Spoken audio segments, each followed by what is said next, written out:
So good morning, everyone. My name is Eric. I'm with Parsec Education, and I'm excited to introduce our next speaker, Dr. Mary Estelle Cochron. Dr. Cochron brings decades of expertise in project management and large-scale K-12 assessment. Her career began in the classroom before evolving into leadership roles at the school, district, and state levels. She has since managed multiple state assessment programs, helping educators use data more effectively. With a passion for making assessment processes clear and actionable, Dr. Cochron founded Medimer LLC, a consulting firm dedicated to improving how assessments are used in classrooms nationwide. Today, she'll share insights on the power of high-quality assessments and data-driven decision-making. Please join us in welcoming Dr. Cochron. Thank you, folks, and thanks for choosing our little room this morning. I guess I have to stand in frame here, so they get what they're shot. So I also want to introduce in the back of the room Allison Wall. She's my operations and office manager helping out today, and so that I'm not alone with everyone this morning. And she's going to be taking pictures of me, not of you. So I just want to make sure if you see her taking pictures, so you know. She might get the back of a head. I will not show any of your faces unless you would like to take a picture with me. Because in the world of growing a business, the first thing you have to do is get attention, and unfortunately it comes with strange behaviors like that. That is not my first kind of language, I gotta say. Social media is, it's a love-hate relationship. I love to hate it. Anyways, so what we're gonna be talking about today is basically I'm gonna be presenting an overview of what I have come to find through my research and my practice. But before we get into any of this, I need to get to know you guys, and I'll introduce myself a little bit more in a moment. But I'm gonna have you do something together first, and that's why I have a timer going to make sure we end on time. I'll go through the agenda. I promise I'll do all the regular things, but I like to jump into things. So the first thing I'm gonna actually have you do is a free association. Now, we came out of a powerful keynote this morning, but all of you come with some sort of thoughts, feelings, memories, examples, wonderings, questions that all relate to this word right here, right? So I'm going to ask you guys, there's Post-it notes of a variety of colors, there's Crayola markers that are washable. I have teenagers.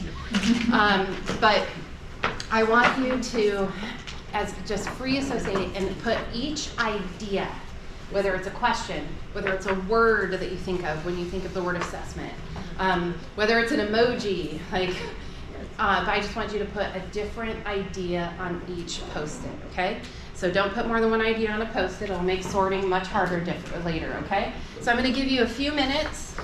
In fact, I'm gonna just go ahead and start the timer for 5. And so that the timer tells us when it's time instead of me, if that's not too jarring for folks. Many of you guys just shy 5 minutes here. That's what it's going to sound like. Just shy 5 minutes.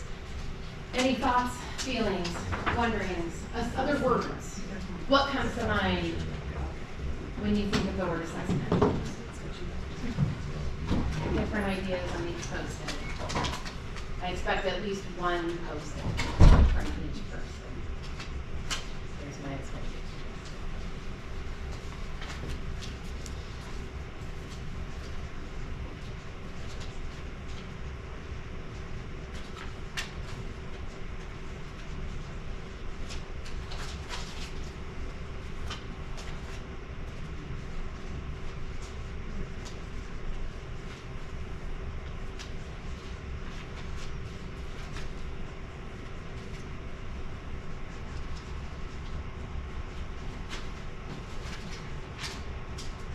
Yeah, you want to guess by this part, please.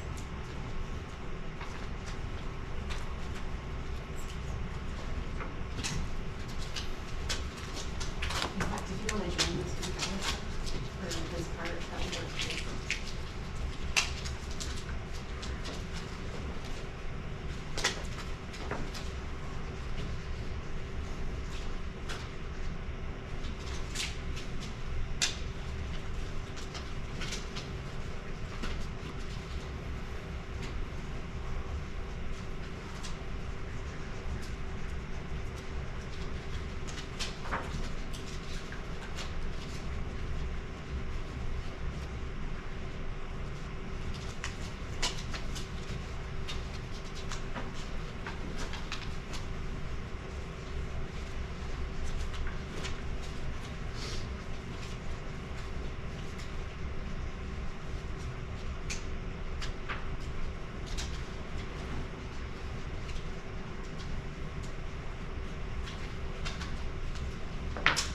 starting to see people slow down.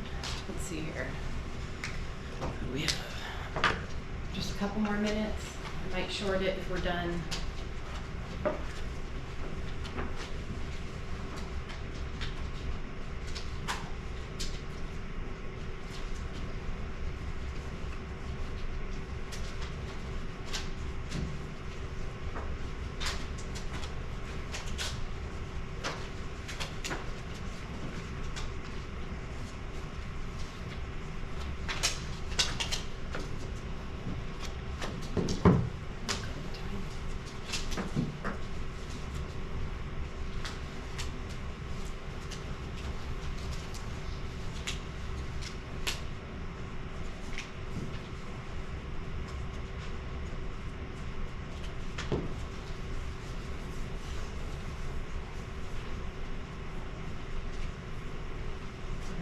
This is why I do a timer instead of, because every once in a while somebody has so many ideas.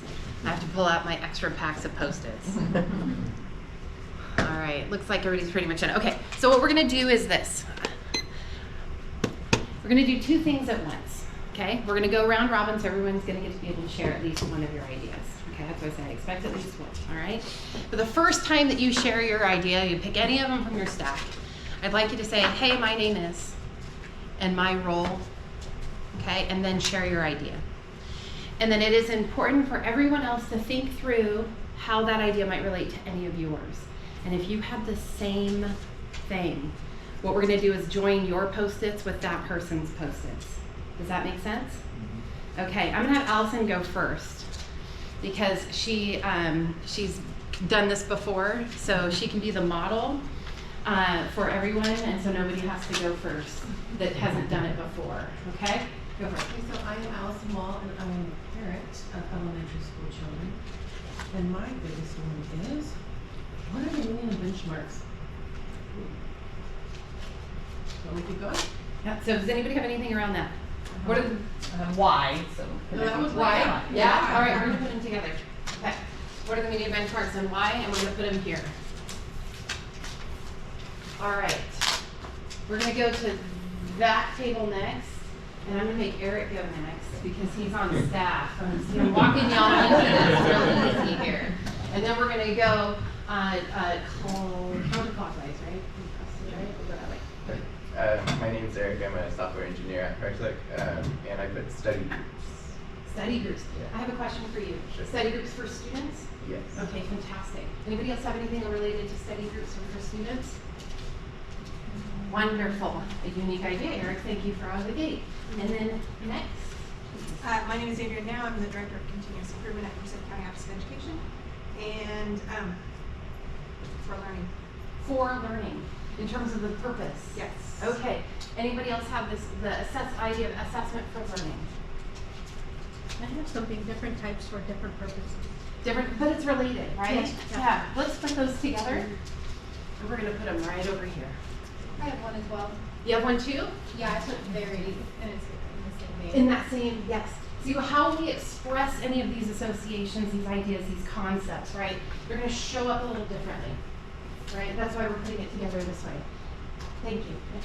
Hi everyone, my name is Chad. I'm a partner at Contigo Ed. We're an education nonprofit in support school districts with college and career strategy and training.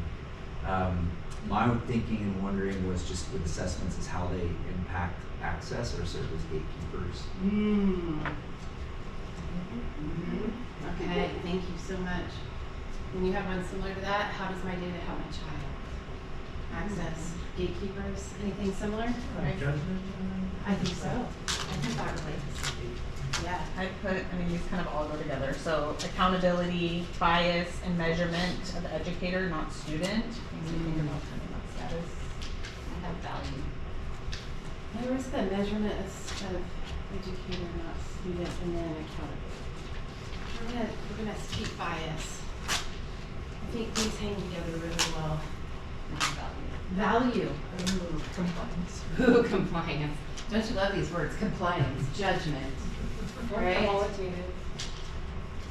What'd you say? Qualitative? Qualitative? Is it- Okay, so qualitative, we're starting to go somewhere else. Because with the qualitative, that I feel like that kind of goes in with our very different purposes, you know, for learning of the different kinds of way we measure. Yeah. Okay. Now we're starting to see the connections. Before we go too far, thank you. My name is Morgan Gills. I'm a consultant in this County Office of Education, and I had differentiated assistants. Oh, differential assistance. Sorry. Yes, that does go with compliance. In fact, I think we want to, if we're going to do this, we're going to do this little, here we go. And I'm going to separate that Should I out. add that? Accountability. All right. Ooh, yeah. Oh, this is what I was waiting for. High stakes. Woo. Okay, let's see this. All right. More caps. Yeah. Oh my gosh, yes. Yeah, Tony Albert's coming tomorrow. He's a good friend of mine, and he's going to be speaking. I also have status validation. Ooh, stats valid. Okay, actually, hold on to this one. We'll put that one with the lady. I have accountability as well. There too. All right. All right. Thank you. I love when they catch. All right. I'm Corey Fraser. I'm a software quality engineer. I work with Parsec. And I have the importance of showing growth. Showing growth for whom? I mean, for the students, you're like the student body, I'd say. I guess you could go either over the. When you wrote this, what were you thinking of? So, I mean, I was an educator for like 2 years and then had been for a long time. So I was also kind of bringing like a managerial mind to it as well.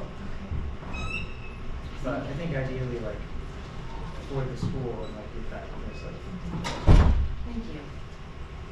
But my lens is the school board pressuring us to demonstrate students are learning, and that's they want to see test scores. Your growth was an accountability growth. Ooh, I switched.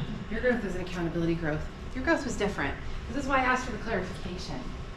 Because every single one of these words and associations has a whole deeper well of information, use, and definitions that go with it. And that's why language use, particularly in measurement, is so important. Okay? Thank you so much. Right here. Hi, I'm Carly Maurer. I'm the assistant principal at Cedro Charter, and I'm currently admin on special assignment trying to also raise our test scores. So I have the word standards. The naughty word. Oh, standards. Yes, word. Anyone else have standards? Requirements which are. You know what? That actually does hang together very well. Yes, right. All right.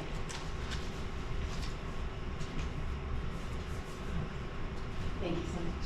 I'm Tracy Leandro-Gray, working there at COSA, numerous hats coordinating curriculum and district improvement, LCAP, that type of work. The one that I put is permission to do it different. Ooh.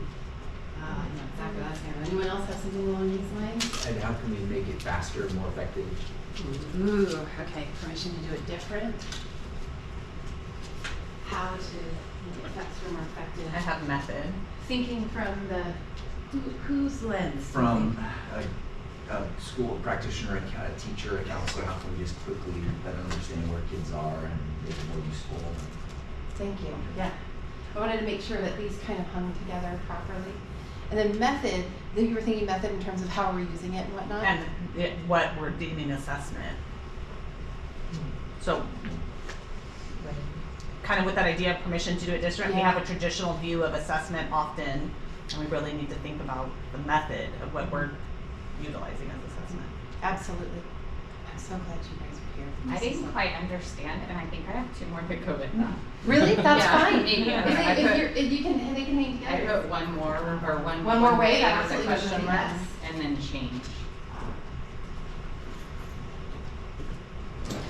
Excuse me. Quick on my feet. So sorry about that. I knocked it over. All right. Thank you so much. Right here. My name is Lindy Jensen. I'm the academic director at Connecting Waters Charter Schools, and I don't know, this might kind of go along with what you were talking about. I just put opportunity, meaning more varied opportunities for students to show growth and learning, and that's that. Thank you. I love the idea. Did you anybody have one that's associated with opportunity for students?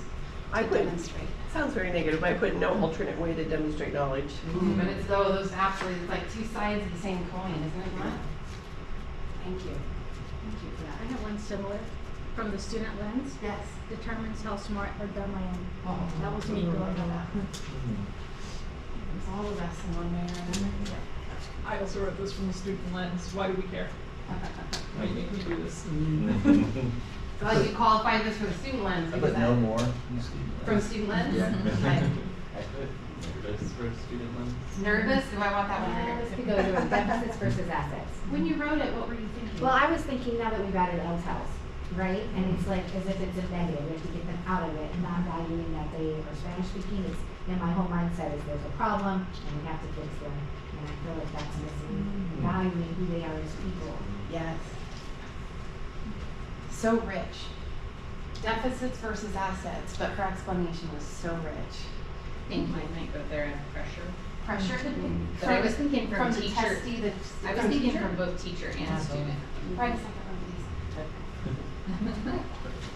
Well, that's what I also wrote, stressful, and I was thinking it's stressful for people at every level, but for different reasons. Different reasons. Stressful for the student, stressful for administrators, teachers. Yeah. So at every lens. And I guess my fatigue goes up there. Oh, yeah. Exhausted, right? All right, now let's not forget our, we see a lot more commonality here. I want to go ahead and continue around the introductions if you would mind starting with this table. I'm Summer Prather-Smith. I'm the Director of Engagement and School Climate in the Santa Rita Union School District, which is in Monterey County.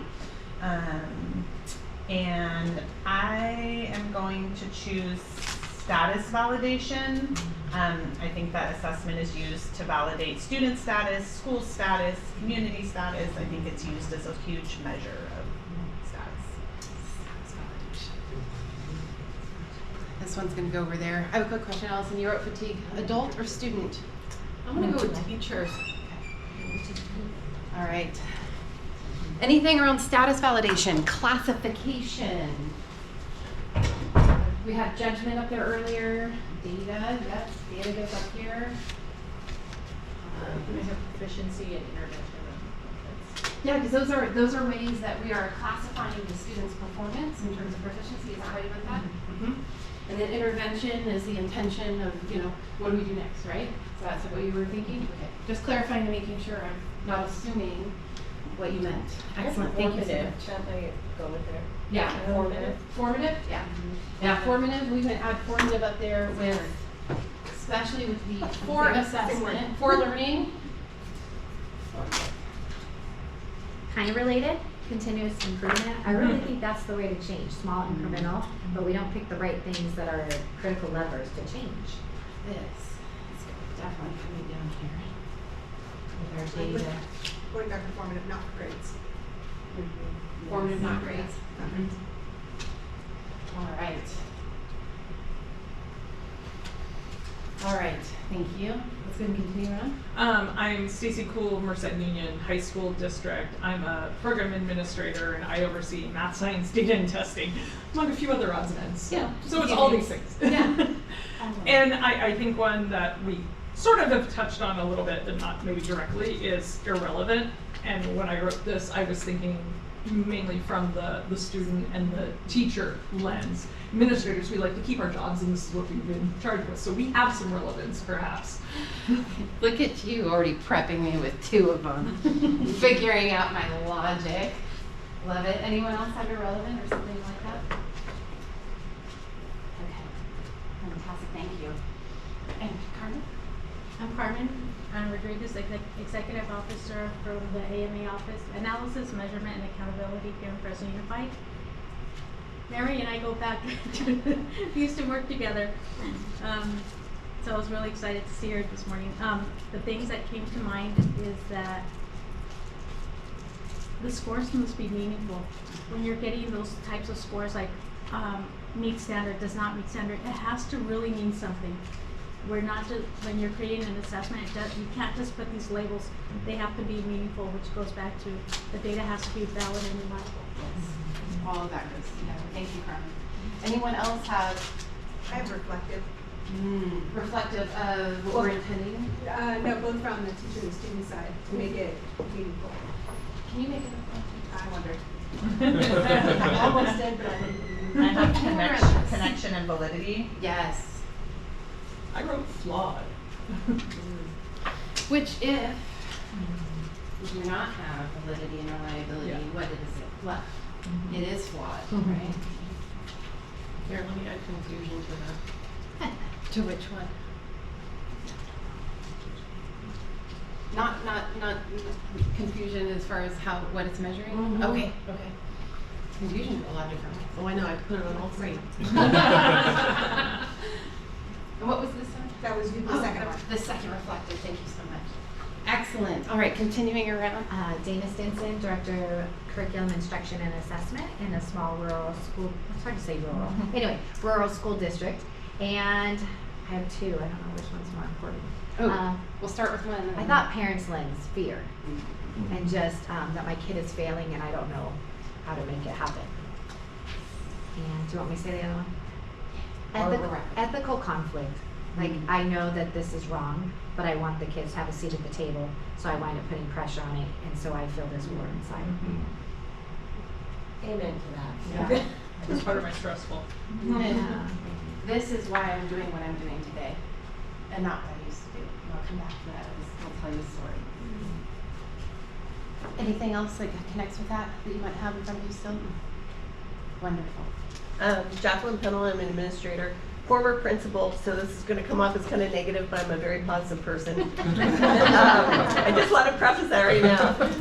But you know, it's only for logical mathematical learners. And there's, I don't know what to say about it, but there is too much reading for kids who aren't on grade level. Can you say that again? Oh, I said that it's only for mathematical logical learners, and there's too much reading for kids who aren't on grade level. And so I think if we're going to assess their knowledge, then we need to make it equitable so they can show what they know. Performance-based. Mm-hmm. Now, when I'm seeing this is really thinking about the student's relationship to the instrument that's being put in front of them. That's how I'm understanding what she was saying. Performance-based, is this the student relationship to bringing what is both? Both, and what's the other? No, I think it's both for the teacher and for the student, right? Because it's, if you're performance-based, I have a science background, right? And so the labs can be part of the assessment, right? As opposed to cookie cutter checklists, right? So that's that performance-based of actually doing the thing instead of reading it. Yeah. I also have this one too. It uses words like source, where they could just say the magazine or, you know, the newspaper article or whatever, but no, they don't. So, anyway. Thank you. Anything else, Rose? Qualitative too. And valuing both. Valuing both. Is this from the student's perspective? Thank you. I guess last but not least, Jared McLeod, Senior Director of Education for Springs Charter School in Southern California.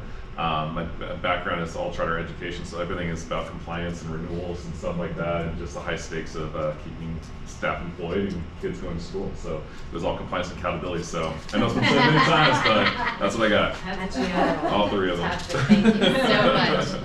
I didn't realize that the clicker in my pocket was forwarding slides. So, obviously I had some predetermined buckets to put all of these in, and you're starting to figure out what those buckets are. That's what we're going to dive into. That's the meat of our conversation today, are those 4 buckets, okay? So, thank you so much. Thank you so much.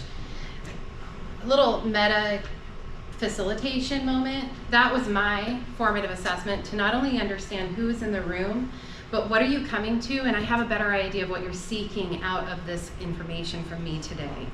So just letting you know, I don't just talk about and research this, I do it. When I was taught, 10 and 2, how many were taught that? Mm-hmm. Talk for 10 minutes, give 2 minutes of processing in a 60-minute lecture. Drove me nuts. Okay, so I don't do that. All right, so before we go much deeper, I'm also going to share a little bit about me, and I'll share my story about what I'm doing now and why. I did start, the agenda, so organized. We're going to go through these, I'm going to frame the conversation a little bit more and define a few terms that we've been using already in a new way that I hope is sticky, that you can take back to your folks that you work with. And then we're going to talk about the compassion assessment framework, and it's dense. There's a lot of information.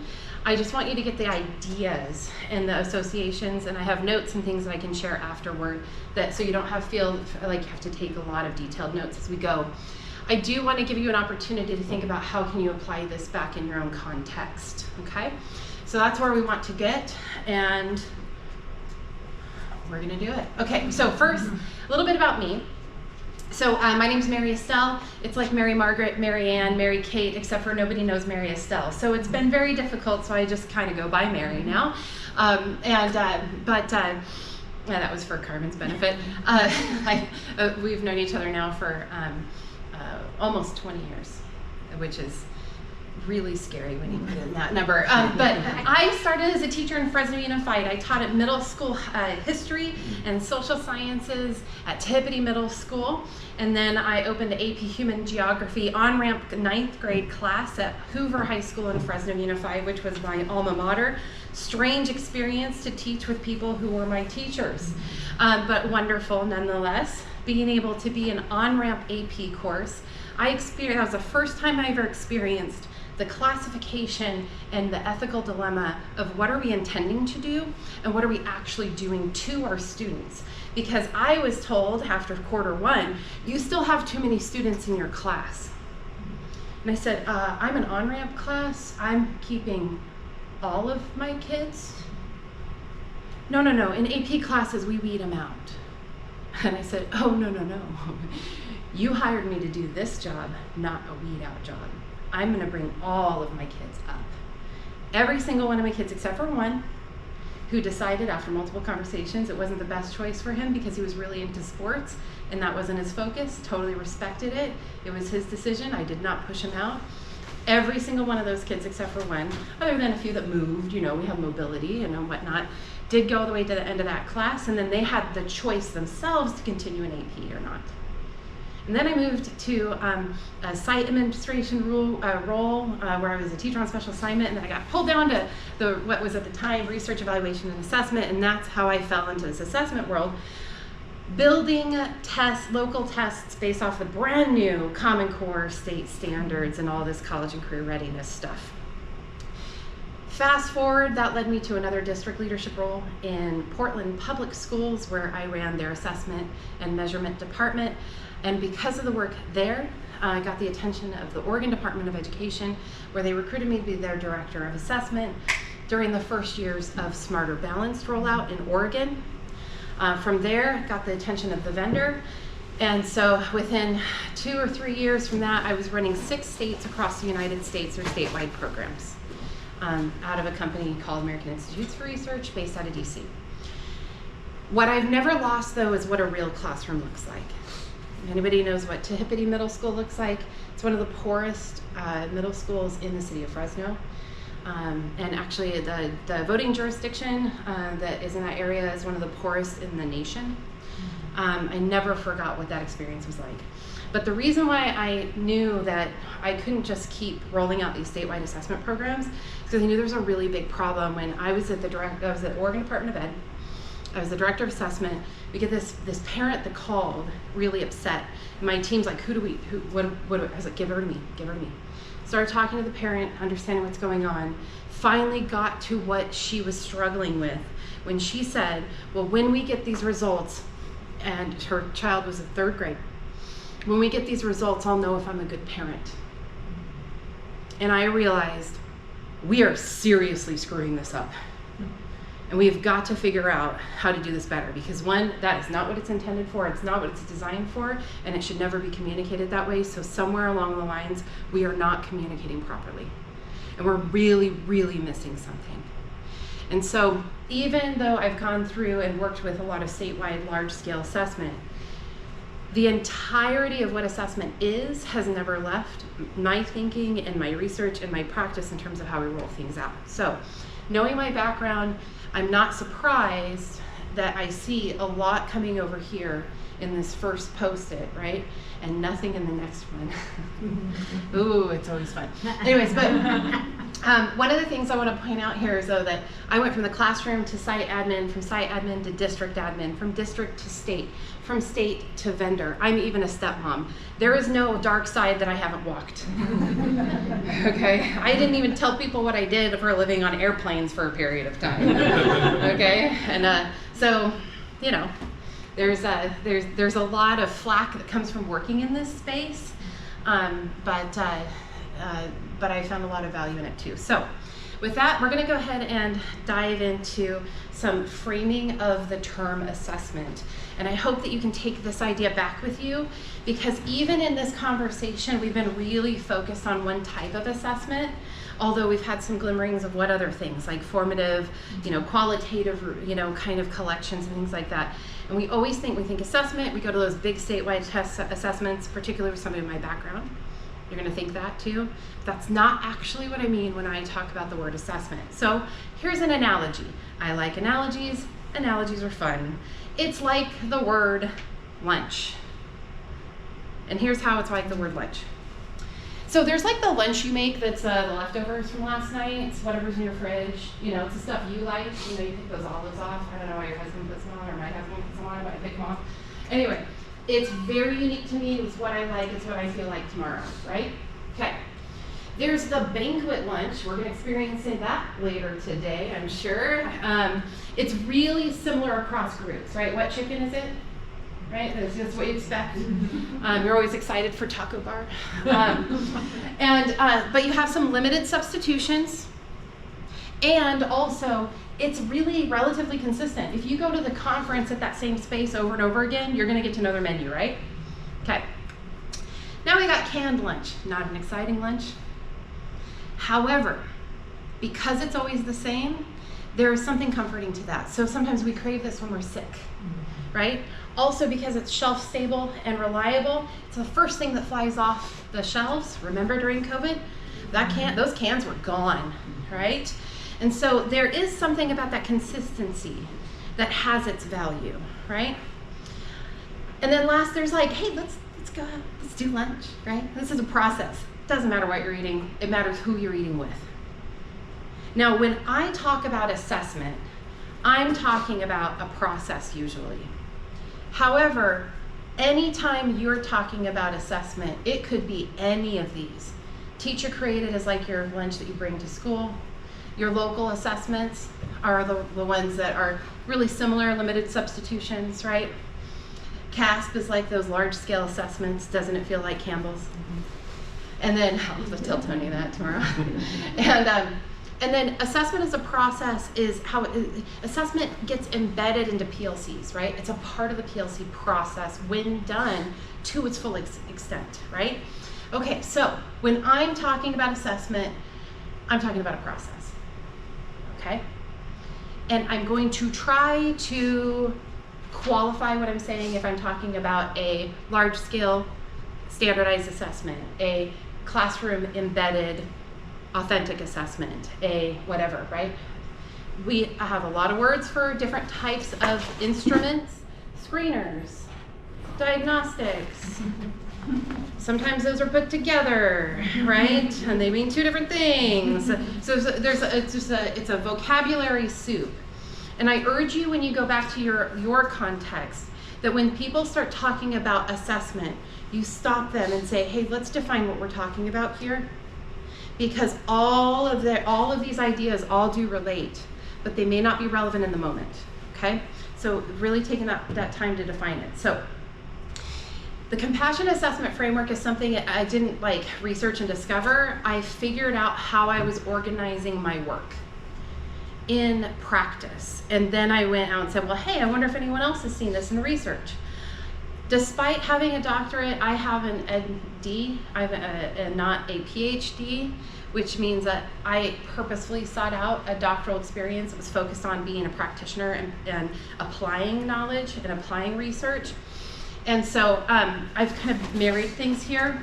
And there's 4 big buckets to the compassion assessment framework. And this is the vehicle for which we can humanize our assessment processes, how we use our tools, and how we talk about all of this, our data, the results from it, everything, okay? But first, I want to define another term. What does compassion mean? And why do I use that term to kind of encapsulate this body of research? It's not just about caring about somebody. And the definition is nice, but I like this graphic because, like, the less I understand your experience and the less I am willing to act, right? So oh, it's too bad. That seems rough. Exit out of the conversation, right? Sympathy, oh, I really feel for you. There really isn't anything I can do. Okay, empathy, oh, that's rough, and this is how I dealt with that. But compassion is at the point where you understand so deeply what somebody else is going through, you are compelled to act, and that's where I'm at, and that's how I landed on compassionate assessment framework for this, because I'm compelled to act. In being in the roles I've sat in, and in the purview that I have now, working with multiple consortiums. I work with Smarter Balance Consortium as a consultant. I work with Cambium Assessment Learning Group as a consultant in their implementation strategies. I work with another consortium, we don't use it here in California, but English Language Proficiency Assessment for the 21st century. Whew, say that 10 times fast. It's used in 7 states across the nation to assess their English learners, right, for redesignation, classification.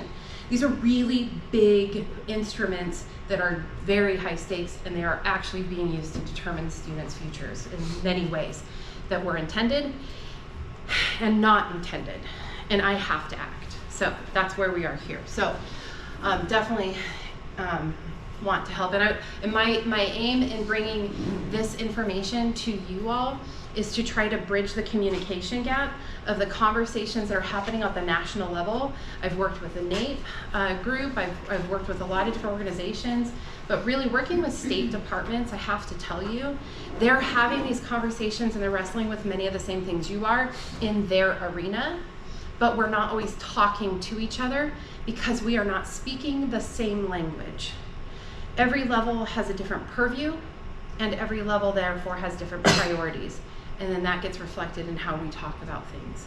And so my goal in this today is to try to share this information with you so you can take it back and use it in your local context. So I'm going to go through the 4 different components, and I'm just going to I'm going to go through them fairly quickly. Okay, so don't think that you're going to be able to take notes on all of them to a certain level. But what I want to do is provide the depth underneath these categories so that you have the ways to kind of jump into those categories as we talk about them a little bit later. If you hadn't figured out, I was sorting your Post-its and into these 4 categories. And which one was missing? Environment. Now, we cannot handle any one of these in isolation. This is the thing that I learned along the way. Technical quality is great. I can build an instrument, a test, a performance task, whatever it is, in my basement, and it's brilliant and perfect. Okay? But until it gets into the environment, I don't know how it's actually going to be administered. And who's actually going to be administering it? Now, when I say adult, I'm not just talking about teachers.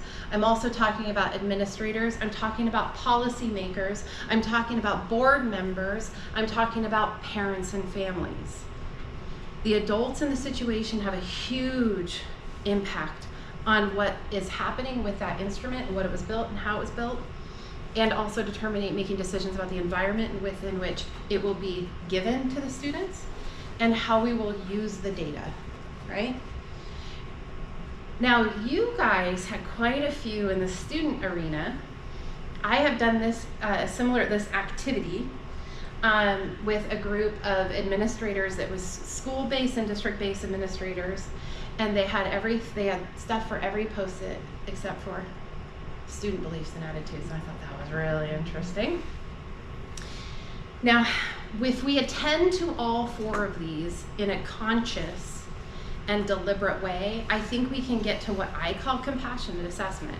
Now I want you to think of this isn't just like a one-dimensional ikigai, circle Venn diagram. I want you to think about it as a stacking of plates, because when we talk about classroom assessment, that has one set of considerations of all 4 components.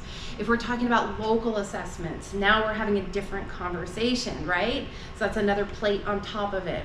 All 4 of these have to be considered. If we're talking about the statewide assessments, regardless of what level you're at, you have to consider all 4 of these. If you're working your PLCs, right? That's kind of the space in between classroom and local, depending on how big that PLC might be.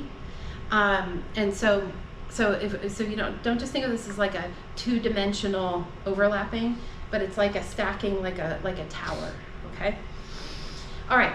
So let's do a little more definition of what technical quality encompasses: reliability, validity, and fairness. I'm going to tell you right now, reliability and validity are used so much together that I have encountered people who have worked in the assessment arena for years and they cannot tell you the difference. Because we're like peanut butter and jelly. You can't have one without the other. So here's something I want to offer you to be able to parse out what they mean, okay? Reliability is consistency, okay? And that it's going to do what it's going to do. It's saying it's going to do over and over and over again. But validity is something different, is whether or not it's actually measuring what it's intended to measure. You guys brought this up earlier in your pieces. So here's a way of thinking about it. Reliability is that driver, right? Always on time. He never gets lost. If there's something on the road, he's gonna fix it. He's still gonna get there, right? That's reliability, okay? You can rely on it being consistent. Validity is whether or not that reliable driver has a valid driver's license, okay? Could have a California ID, he could have a school ID. Doesn't mean it's a valid driver's license. So if you're ever trying to parse those 2 out, you can pull them apart. Now, can you have one without the other? You don't really want it if it's only one or the other. But in this particular analogy, that might help parse those 2 out, okay? Now, this is not for you guys to memorize. There are multiple types of reliability. And I wanted to kind of illustrate how deep some of these categories actually go. And people who build assessments have lots of very deep conversations about different types of validity, and will argue about them as they do, reliability, as they do validity. Now, the one thing about validity I want to point out, though, again, there's many different types of validity that are actually codified in the psychological standards for educational measurement. There's a set of standards that have been built and they're actually updating it right now, for people who build tests. They have standards they have to meet, okay? One kind of validity I will tell you that will come up over and over and over again is content validity, because it's on its face, sometimes referred to as face validity. If I'm a student who's been in my history, I've been in a history class and I get a question at the end of the year on something we did not study, is that a valid question?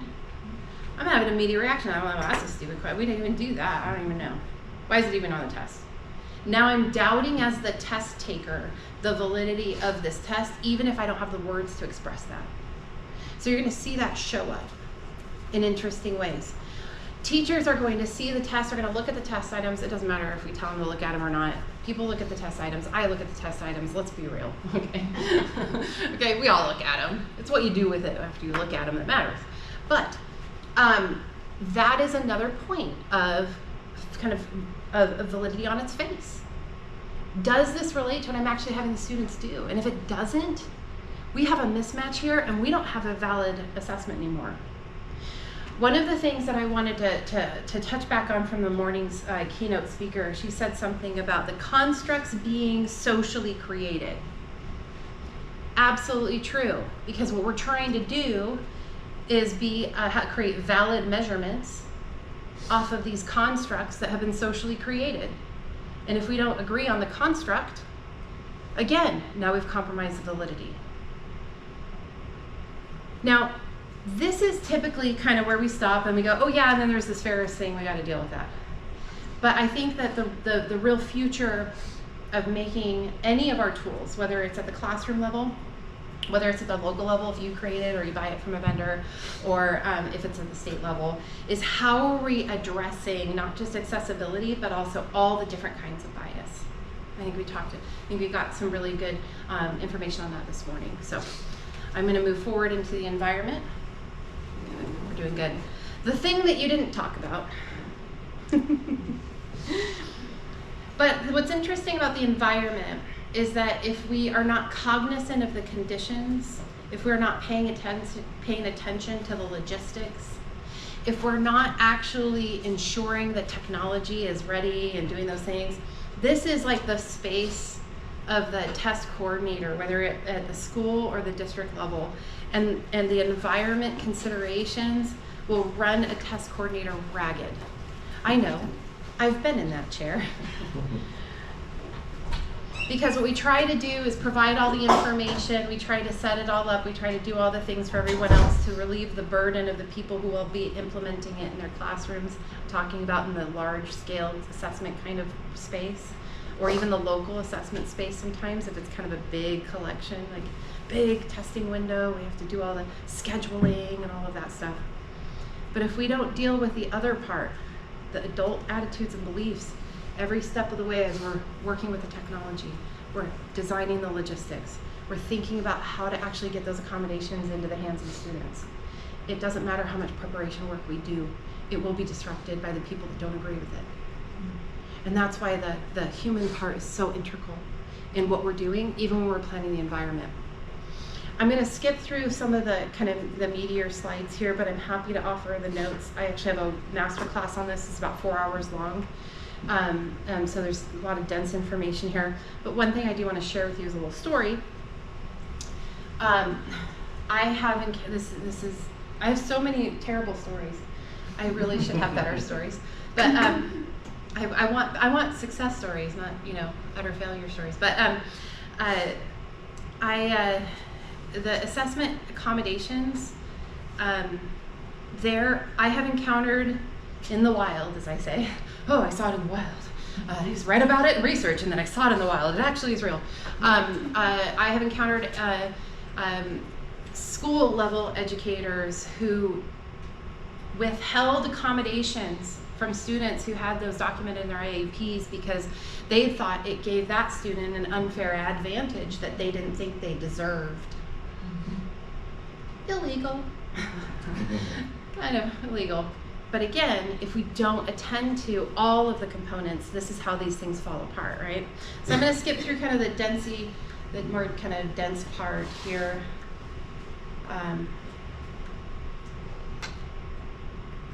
And get into the attitudes and beliefs of adults. Now again, I use adult because we have to incorporate all of the different people who are making decisions, and so I kind of have it broken into 3 different groups here: teachers, leaders, and families.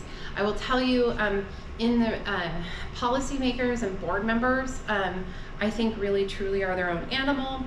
I have worked with wonderful board members at both the school and state level. I also had the privilege of working under a highly contentious, politicized school board when I was in Portland Public Schools in Portland, Oregon.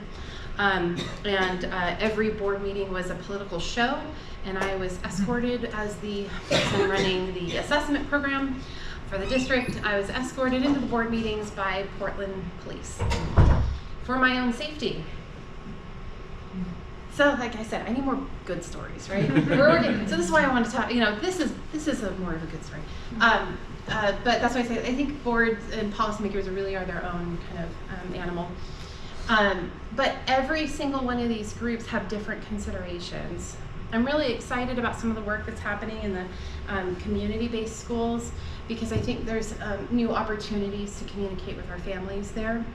But as you're working in your local context and you're thinking about maybe it's a grade level group of your teachers are getting together and working in their PLC. Are they sharing with their parents what they're doing? And if so, how are they doing it? That's something to think about. That's something for them to think about. And it's often something that's kind of left out of the equation when they're talking about how to use the results. Again, I'm happy to provide what not just research but also my experience has validated about what surfaces from like teachers and teacher voice as well as leader voice. I cannot underestimate the pressure that stakeholders can put on anyone in a position of leadership. But I want you to know that you're not alone and you don't have to reinvent wheels. So I have worked with folks that have, talk about rural district. In Josephine County in the state of Oregon, they had 9 students.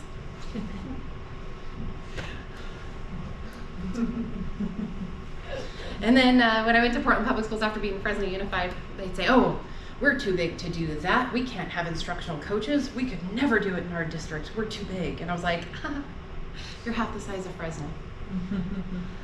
We did it there. Let's do it here. You know. So it's interesting how there's so many similarities, and it can feel very isolating when you have a lot of pressures. And then families. How we communicate what results mean is so very important to our families. And again, going back to my story, you know, I'm going to know if I'm a good parent. How do we get there, right? So if you know that that's a possible destination with your parents in your communities, what can you do to ensure that that is as clear as possible, and how to communicate so that we avoid that outcome in your context. So last but not least are the student beliefs, and I think that we talk about a lot of things in terms of anxiety and stress and whatnot, but there are those kids that are motivated by them, and they're motivated in ways we don't always expect. I have another story for you, true story. 7th grade, hated his English teacher. I mean hated. There was no way that this child and this adult were ever going to communicate well without therapy, mediation, or both, okay? Some people, it's oil and water, and you just know. Well, somewhere along the way, this is my nephew, by the way,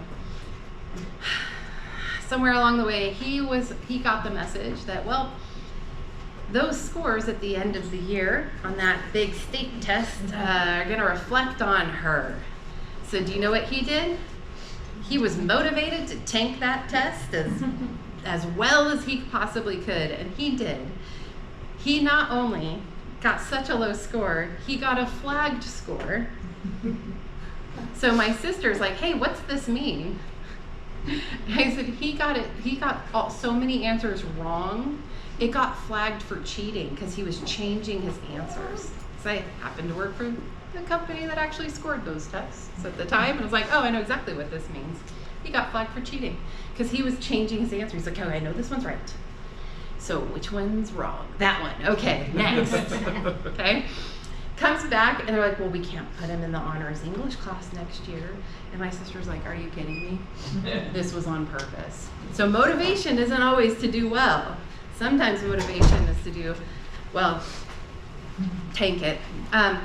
There's another thing that we do for our students to relieve anxiety and stress.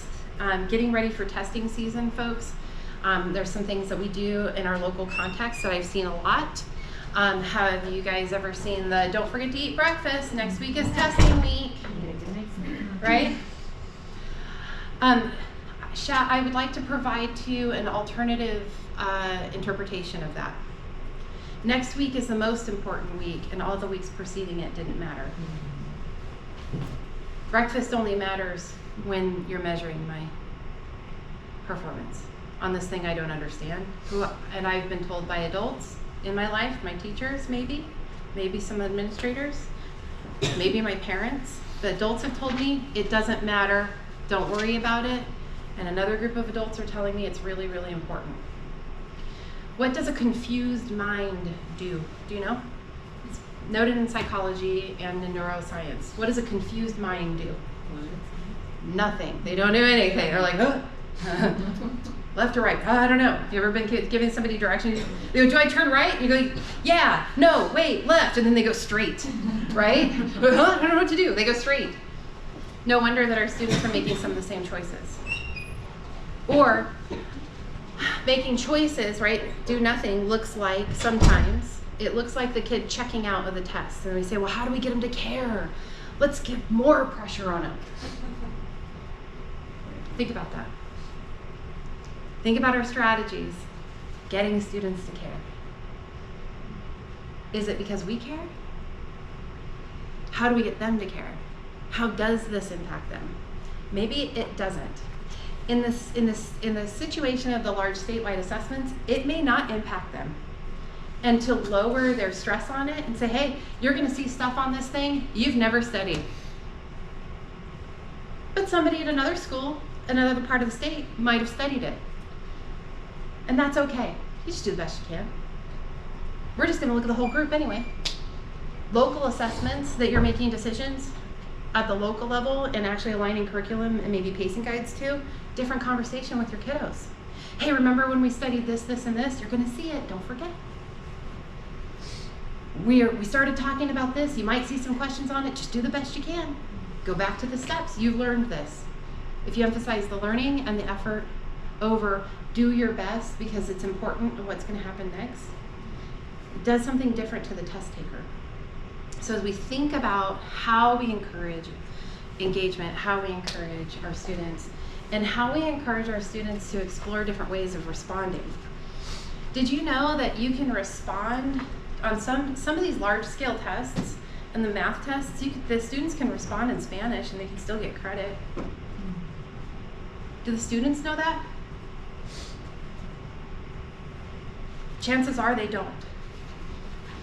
When test prep looks like drill and kill and let's do tests and to keep doing tests and practicing doing tests, instead of, hey, this is what's gonna be on it, let's look at the interface. Hey, why don't you, let's all log into the practice test. Click on every button. Try to break it. That's test prep that becomes a game, right? So there's a ways to frame a lot of the things that we're already doing and to take less time in instruction, so we put the emphasis back in instruction and learning, because at the end of the day, if we do that, guys, I really truly believe the scores are gonna take care of themselves. All right, like I said, all of these things have lots of deep research and everything. So, but I want to give you time because we have about 15 minutes together, and I've been talking at you quite a bit. So what I want to do is kind of taking this idea of technical quality and the environment, which I'll tell you. Have anybody heard the phrase assessment literacy? Yeah, some of you, maybe not. Assessment literacy is typically what is professional development is referred to around testing and test creation and all that kind of stuff, right? This is typically where it all ends too. You do really deep dive into how to build reliable and valid instruments and what that means and how we validate the test in and of itself and how we coordinate and collaborate on scoring so that we're all scoring similarly, right? If you guys have ever done like essay scoring and you have to do and then we're gonna talk about like, okay, now here's all the rules, all the compliance stuff and all the things you have to have in the environment, the things you can't have in the environment. And then we stop here, right? And then we wonder, why are we still having the same problems this year that we had last year? I thought we addressed that. Didn't we answer that question? So again, who are we talking to? What are we telling them? How does this get communicated? How does it play out in their actual environment, right? So thinking not just the flat layers, but like the 3 layers. What are teachers, the leaders, and that's layers in and of itself, right? Very different conversations happening at schools and in districts. I know, I've been in both. They're very different. Okay, and then families. How are we communicating this? Has your school ever sent out a message to all of the families saying, hey, next week's testing week, don't make sure they get there.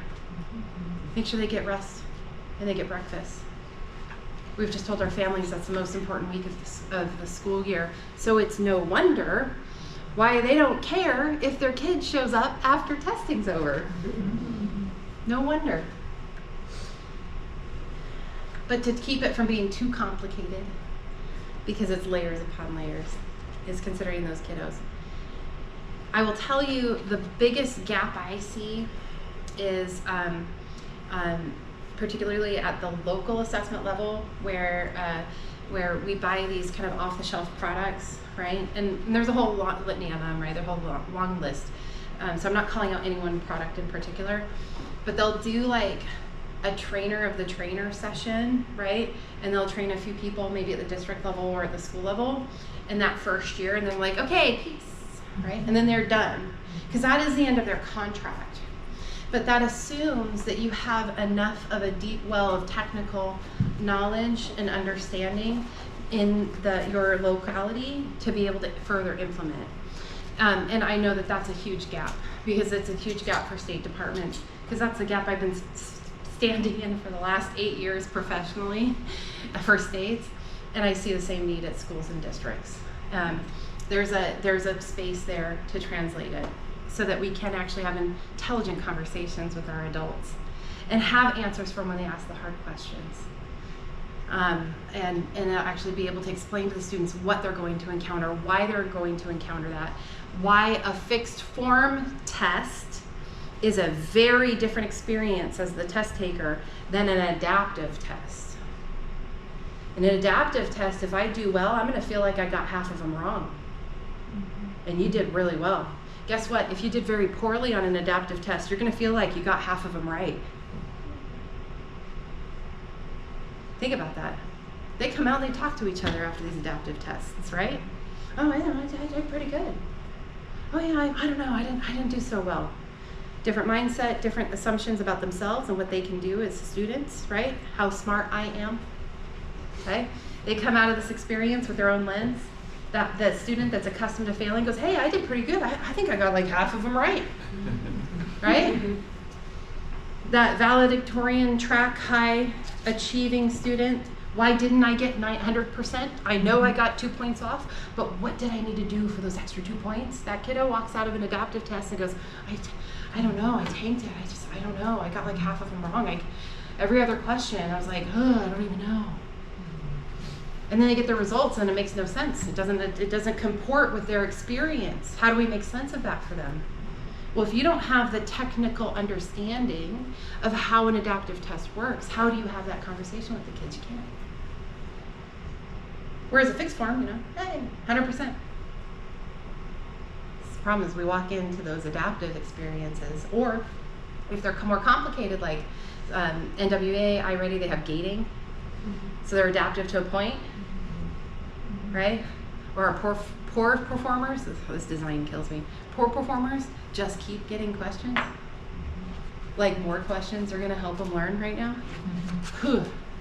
How do we have those conversations with our families, right? Okay, so what I wanna do is offer, when we put all of these together, we see these very strange behaviors. And I totally forgot that I have handouts for you. Totally and completely forgot. Now I meant to do this front back. And that's not what the copier did, so clearly I did not send the instructions properly. There's two things here for you. So if you take the first two and then we'll pick it up. If you're seeing any of these things in your local context, maybe you're seeing, does this have a little, oh it does. How do we feel about lasers? I thought there'd be more lasers in my adult life. Is anybody else disappointed by the lack of lasers in your everyday life in this future that we're living in? Okay, so if you're seeing negative student perception of fairness, this test isn't fair. It's not fair, right? What's missing here? Well, we're not really attending to the students' attitudes and beliefs. There's something, they don't know something. When somebody's saying no to something without a reason, they're having an emotional reaction and saying no. Typically it's because they don't know K-N-O-W something, right? If you're seeing, I'm gonna simplify this because it's really tiny. And we're just gonna say where things overlap. with 2. So, for example, here. Nope, that's not it. Not my clicker. Who's this? Okay, here we go. If we're not attending to the environment or the student attitudes and beliefs, we get a negative student perception of fairness. See how that sits on the framework? So then now we can say, oh, okay, well, what's missing? Oh, well, there's something wrong with how we're approaching this particular test environment. Or there's something we're doing in our classroom assessment that they perceive as not fair, right? So there's something in the environment to address and the student attitudes and beliefs to address here, right? So this is how you can use the framework to go back to your local context and thinking through. I'll tell you, it's a way of thinking, it's a mindset, it's a process, okay? It's not a silver bullet, but it might get you to identify some high leverage activities that can actually shift more towards what I call compassionate assessment processes, instead of dealing with those same problems year after year after year, okay? How many of you are encountering or have encountered in your life where there's a beautiful testing plan that just doesn't get implemented? What do? Reiterating the plan is not the solution. Something else has to be done, right? Clearly there's something about the environment that is a blocker. It's a great idea. We assume every kiddo has a computer, but do they? On that random Tuesday? When we know like 5% of the kids are just gonna roll up without their backpack because we don't know where they slept that night before. You know? Oh, you forgot your computer, but it's testing day. Yeah, you know what? There's bigger things in that little kiddo's life on those days, right? Let's see here. Have you ever had a teacher, I'm gonna say teacher, not to point fingers, but this is the person who's gonna raise it because they're gonna look at those test questions. Say, I don't think this is a valid test because this does not align with what we're teaching, right? How do you have those conversations? There's something about the technical quality they don't know or that needs to be processed because maybe they don't understand how the results are actually being used. There is a perception for statewide tests that the better you do, the more money you get from the state. Is that true? It's the opposite. But why? Why is this being propagated and continued to be messaged out as if it's fact? There's also the belief out there that real estate agents look at test scores to value their properties. Anybody know a real estate agent? Ask them if that's true. Have you ever asked them? I've asked to date 17 real estate agents. Not one of them ever even knew there were report cards for schools. And they weren't like brand new, just passed, like, hey, do you want to sell your house? Like, these are well-established professionals. On Zillow, doesn't it have something about Yes. schools? I don't remember, but good school scores. Mhm. It's Yes. just parent opinion. Oh, Yes. They're like ratings. It's like ratings. Yep. I was like, where's that coming from? I don't know. That is because that's a data aggregator that is tailoring a useful interface for the end user. Who's the end user of Zillow? They're shoppers. They're buyers, right? They're buyers, not agents. Agents have a whole other process for valuation of properties that doesn't even consider that. It has everything to do with comparable sales and listings within a certain period of time with similar stats. So, like, there's some really interesting attitudes and beliefs that we continue to kind of, pass along as if they're fact. But, I have the time because I'm dealing with it of like being asked these things. I've been interviewed for news and all this stuff, and been on NPR multiple times, and it's like, have you checked it? Because I have to check it because I'm not going to get on NPR and say something stupid. Plenty of other people can do that, not me. So if you've seeing student anxiety and undue stress, there's something missing here. Because if we're doing that, when I was in Portland Public Schools, we were I had one of the issues I had to deal with that was the Portland Association of Teachers, the Teachers Union president at the time, was running on a platform for re-election, and she was saying that the large-scale statewide assessments were child abuse. And so I got to say in front of a packed multi-purpose room, as the district person, you know, I was the man coming into the room. I'm sure they were really shocked to see me when I rolled up. I'm the man. And I said, well, I think we need to look at our adult behaviors here, because if this is an abusive situation, then we need to end it. It's a task. How we frame that task and what we do to frame that task is what makes the undue stress. And then when we're missing one, so when we're only missing one thing, then we still see really, really interesting problems. Adult disruption to processes, right? Adult disruption. I've seen that. Student apathy. Student apathy doesn't always, student apathy is the way it shows up. But how you get to a student not taking action is a very different path. It shows up as apathy, but it could mean lots and lots and lots of different things. It could mean overload. It could be really too many big emotions in a little body. I mean, how often are you self-regulating 100% of the time as an adult, right? Maybe it's they've gotten stuck and they don't know how to move forward and they don't know how to ask for help. And they don't want to ask for help because they don't want to look different. Maybe it's 1,000 other reasons. So he gave up because he doesn't care. You may want to look a little bit deeper. If we ignore technical quality of our data collections, whether it's assessments that are measuring academic achievement or attendance, right? Engagement. How we gauge engagement? It's often attendance, right? If we don't have any kind of technical quality in our data collections, we can build some amazing relationships in a wonderful environment that really empowers our students and our kids. But we don't have any objective information to point out problems that might be coming in the future, and we're stuck in a reactive cycle, right? So there's a balance here. There's a balance here. If I can leave you with anything on this one, guys, is that the qualitative information is how you answer what's going on, when the quantitative information, the numbers, say there's a trend. Now let that trend go and let's go dig in and do the work. Not just play with numbers. Okay, off my soapbox. Okay, all right, because what I gave to you guys is the representation here. Also, there is a SOAR analysis of just trying to look at, and I'm sorry I'm not getting to the next part because I like to talk too much, and I'm compressing a 4-hour masterclass into an hour and 15 minutes. So go me. Didn't do that great. I'll do better this afternoon.